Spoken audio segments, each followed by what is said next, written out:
I'm Dylan. Kayla. I'm Mike. I'm Karen. Okay, and we are Umbrella Survivor. And for our first topic for this, I'm going to throw it over to Kayla. Start. So we're going to talk about 4 versus 5.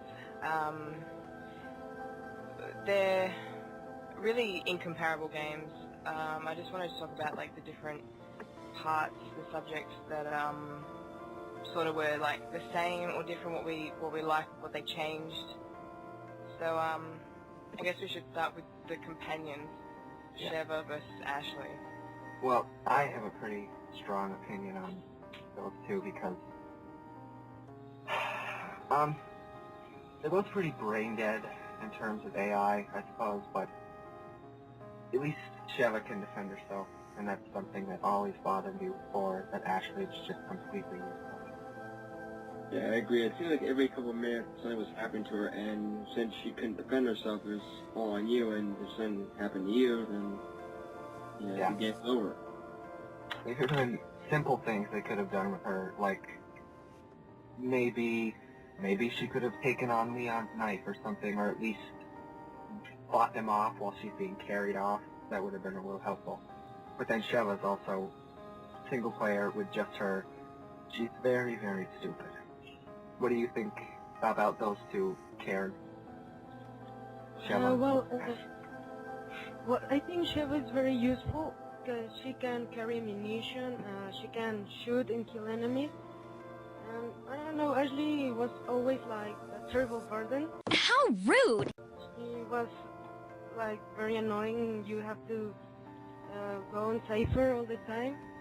It took me a while to actually get to beat 4.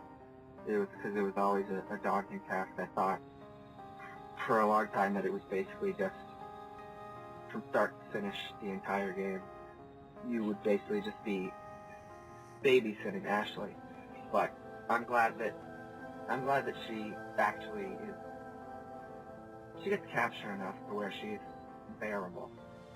Yeah, definitely in the parts when you're not constantly have to watch over her. It's kind of weird because it's just you and looking out for yourself. And I mean, it sounds a little selfish, but it made the game feel a little easier when we weren't always having to watch her back. Yeah. With 4, I also felt that was maybe a little more Resident Evil, due to the fact that, like a lot of the earlier games, you never had a partner with you, but you often did have, like, maybe Sherry with you, and you had to protect her for a little bit. But 5 was... I love... There's co-op in 5, but it 5 doesn't... I don't feel it should really be co-op in Resident Evil. I think that, horror, I think it's best and scariest when you're all alone. They both had their own, side games and bonus content. Like 4 had Separate Ways and Assignment Ada. Whereas 5 had Lost in Nightmares and Desperate Escape. Have all of you played all of those? Well, I haven't gotten to play Lost in Nightmares yet because, I need an Xbox Live for that, and I haven't gotten that yet, but I did watch the gameplay footage of that, and I have played Separate Ways, and they're both very good.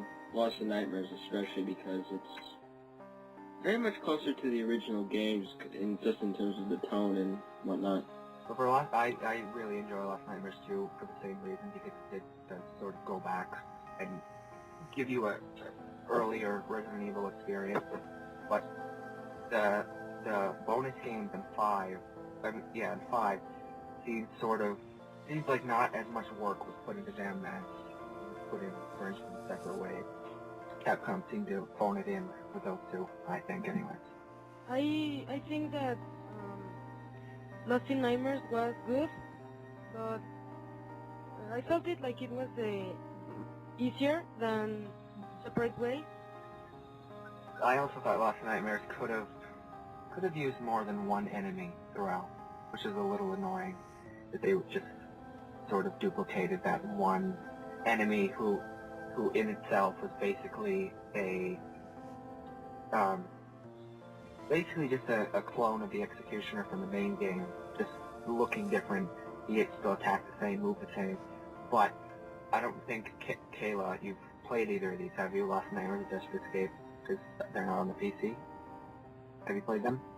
No, I haven't, because they're Yeah. console only.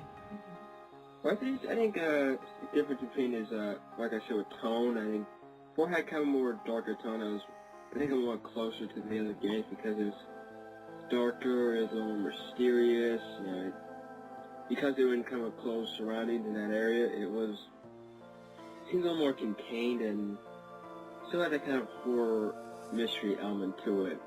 Whereas 5 does still have that horror aspect to it, but it seems more like a much bigger scale. I really enjoy 5, and I enjoy it a little less now that I enjoy 4 so much more, only because 5 seems to be like almost a complete loss of, survival horror. They seem to have relied a little too heavily on action for that one, whereas 4 was still a little more action, but it was still pretty much horror at its core. And I think we also talked a little bit about this a few minutes ago, but as for like co-op or single-player Resident Evil, what do you guys prefer? I haven't really tried co-op that much. I mean, I definitely like single player a little more because it just seems easier for me than co-op, but then again, maybe I just haven't tried the other version that much, so... Well, for RE5, I generally don't play it on my own. I've always got friends who play, and I do a lot of mercs. But, like other Resident Evil games, I will play on my own, so it really depends what I feel like on the day.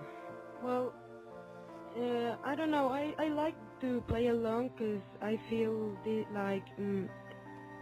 I get this scary and I enjoy it, but with the co-op I have more fun because I played it with my sister, so I don't know which one I prefer. Both are... I enjoy both. For me, 5 co-op I definitely enjoy more than 5 single player, but I think for Resident Evil as a whole, I definitely prefer single player over co-op, as I said, because it's generally scarier if you're just completely alone instead of having a partner with you or whatever that may be. And just back to 5 versus 4 in general. For the story-wise, I don't really think either of them are that, in comparison to the earlier games, are that very much Resident Evil stories. I definitely think, for instance, 4 relied heavily on Leon and Ada to bring in the Resident Evil story, whereas I definitely think 5 should rely more on Chris, Jill, and Wesker, because for whatever reason, when I play 5, it feels like a lot of the game is just maybe 80% running around and doing things that maybe aren't that important. Whereas I definitely would have preferred to see Jill more. But that might be just because she's my favorite character. I definitely would have liked to see a lot more of her. But Lost in Nightmares and Desperate Escape are very much heavy on Jill, which is probably why I like those a lot. Just general gameplay, I guess. The fact that 4 is more like the earlier games, you got a lot more puzzles to do, and the use of herbs for one thing, which really disappointed me in 5, and the typewriter. Yes. Having to save yourself, so... Yeah. I think maybe Capcom is a little too influenced by the newer action games in that, deciding to discard the typewriter, not use it at all. And also, there are herbs in 5, Kayla. What do you mean by that? Because there are herbs in there. Oh, I said disappointed, like, you don't even get yellow herbs, and Oh, yeah. they don't make your health go up or anything like that. Yeah, definitely. I understand why they're not in there, but still, speaking of herbs, I think it would have been cool for 4 and 5 to have blue Blue were in earlier games, and they would share your poison. But I understand why they're not in those, because there is no poisonous creatures. But it still would have, there's simple things, Resident Evil, that can sort of help give you the feeling of that. Maybe we should talk about the different creatures in both games, because they have slightly different creatures. They share some. What would you guys say are some of your favorite creatures from those games? 4 and 5. I think one of my favorites is 5 is I can't remember the name of it, but when the Ouroboros things, when they became all big and tentacly and whatnot, like, I think for one of those is that one lady who was with Wesker who got turned into a giant one. Yeah. That one might be one of my favorites, from 4 then I think I like the, I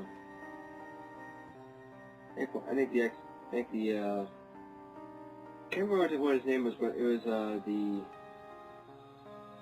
some of that executioner creature, like the one that could draw, like, spikes all of a sudden, just because it was such a tough thing to beat, because it was hard to kill, and if you got too close to it, it would kill you instantly. Definitely that creature. And I think you're referring to his name's the Iron Maiden. From Resident Evil 5, I think the same as Mike, the big, this with the Ouroboros. And in Resident Evil 4, I can't remember the name, but the one that had these big claws, and I don't remember. The Garrador is his name. Yes, that one. Yeah. I guess for 5, yeah, boss fights, especially Excella, Ouroboros, and the Duvali mini bosses and stuff like that. Those are fun. For 4, maybe Sadler at the end. That would be my favorite. A lot you can do. And Mike, were you talking about the ones that you have to use like infrared vision or something? I think he was, yeah. Yeah. That's a way you can kill them, so yeah, I think that's what you're talking about. Yeah, I like doing that. But I tell you what, no, don't worry. I won't do that. Okay. For me, for 4, trying to think, 4, possibly, well, the chainsaw people are always a pain in the ass. Especially the chainsaw sisters, as they're called, the women chainsaw who come up in, packs or whatever, 2, whatever.